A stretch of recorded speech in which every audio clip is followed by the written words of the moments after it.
Hello everyone and welcome back to Lucky Loaders 15, where I'll be giving you my each way lucky 15 predictions for tomorrow's horse racing action.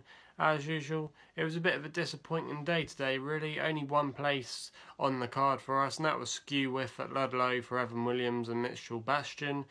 In the end I finished in third place, didn't run too badly, was coming back from a little bit of a layoff, but it's probably one to still keep in the memory bank for future races, that selection. Our other horses that ran were Twist on Ginge at Southwell.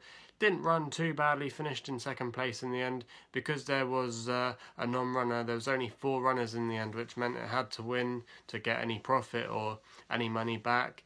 And it ran not too badly, it travelled quite comfortably in the race. I think it is capable of still winning a chase race, but it couldn't live with Miami Present today being the front runner, and in the end finished back in second place. So slightly disappointing there. Our runner at Carlisle, Big Iron on his hip, I should say, finished back in the midfield in the end. Travelled quite well, had a prominent position, but then when it got to the home straight was pretty tired and knackered, and ended up, like I said, finishing well back in the field. That was slightly disappointing selection there.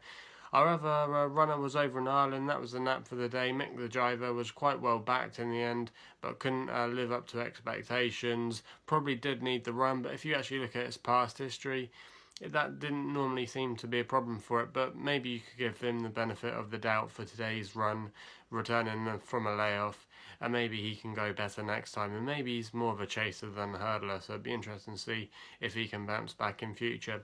Anyway, that's enough of how today's selections run. I'll give you my selections in a minute, but I must say I'm excited really now. Cheltenham starts tomorrow, and we will be doing some selections from Cheltenham. Now we know that Cheltenham's resuming racing for the season, we're really going to be getting into the good jumps action, which is my favourite type of racing. I definitely am a jumps man over the flat, but I do love my flat as well. But I just got something about jumps. I just love the way that it's more unpredictable in my opinion, and I just love seeing horses jump over fences. It's a magnificent sight and I just love it. But anyway, that's enough of me waffling on about my love for National Hunt racing. I'm going to be getting stuck into the selections tomorrow. And the first one we're going to is actually at Cheltenham tomorrow, in what is a big wide open handicap for the 310. I believe I backed the winner of this race last year, which was Midnight Shot. Typical front runner, made all the running if I believe last year under Nick Schofield. But this horse ain't running in it tomorrow. But there's quite a few nice, could be some good scopy horses running in the race, and we're going to go for one of those scopy horses in the race. The horse that we're going for is called Potter's Story. There's a few horses named Potters in the National Hunt scene. I think there's like Potter's Cross and there's a few other ones as well, but this one's called Potter's Story. It's owned by the Potter family, and this horse has some good novice hurdling form. It ran in some good races with some good horses and did okay. It managed to get a win under its belt. It returns from a bit of a layoff, makes its seasonal reappearance tomorrow. I think it's still quite well handicapped. It's trained by the father and son combination, which is Peter and Sean Byrne. Sean Byrne's been in good form of late. He rode a couple of winners recently. Also as well, Peter Byrne as well. His stable have had a good start to the season. And I thought this horse, around about 12 to 1 with bookmakers, could definitely go well. It's got a nice pedigree as well, being by Kaif Tara. And I thought 12 to 1, going up in trip. There's a lot to like about it. I wouldn't be surprised if it did make the frame, and that's going to be the first selection tomorrow, and it will be our long shot as well in our Each Way Lucky 15. The second selection is actually going to be my nap tomorrow. More of a nap selection at the price. I think it was quite a big price, and I'm quite tempted to go for this one. It's in the next race at Cheltenham in the 345, and it's called Ballymallin. It's currently 13 to 2 with bookmakers at the moment. Kind of another theme developing here. Father and son Nigel Twiston Davis and Sam Twiston Davis teaming up for this one. Now this horse won quite impressively at Worcester on its chase debut, and yeah, it probably did need the run, but it was a good gritty style, and I thought it could definitely come on. It was definitely a scopy horse as well. It also was a very good hurdler, this horse. I think it was 4 hurdle wins from 8 hurdle runs, so that's pretty good strike rate there.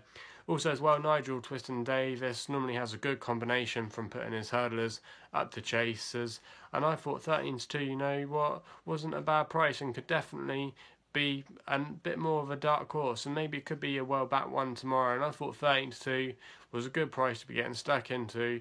Also as well, in that race, the other likes of Thumbstone Blues, which did finish second at Fakenham the other day, and actually that race, to be fair, Thumbstone Blues should have won that race, to be honest, but he was maybe a bit tired, but he's still a not bad, exciting horse, and I thought that the form wasn't too bad of that novice chase win, and I'm expecting it to put in another good bold performance tomorrow, and it would be no surprise to me to see this horse win. So that's going to be the nap for tomorrow.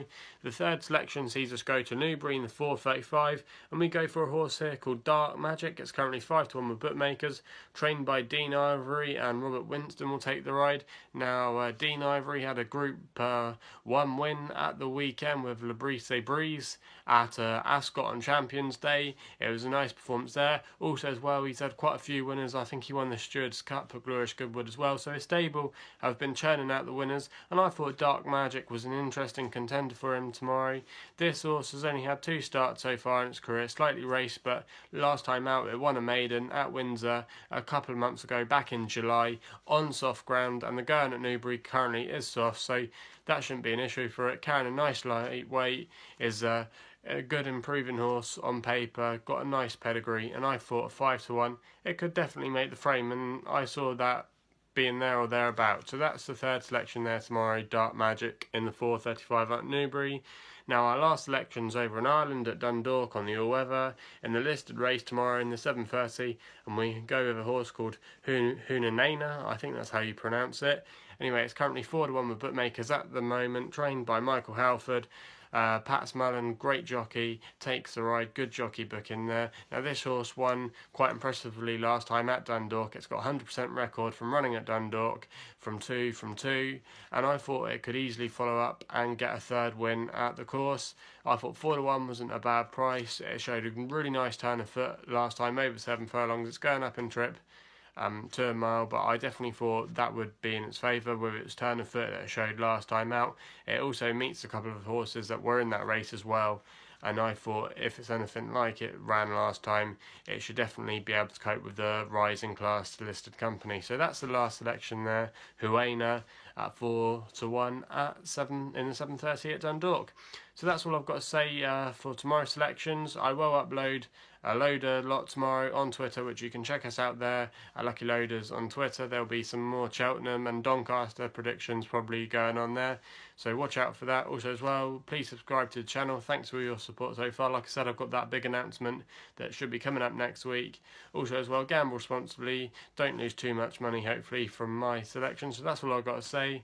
Thanks for watching, and we'll be seeing you soon.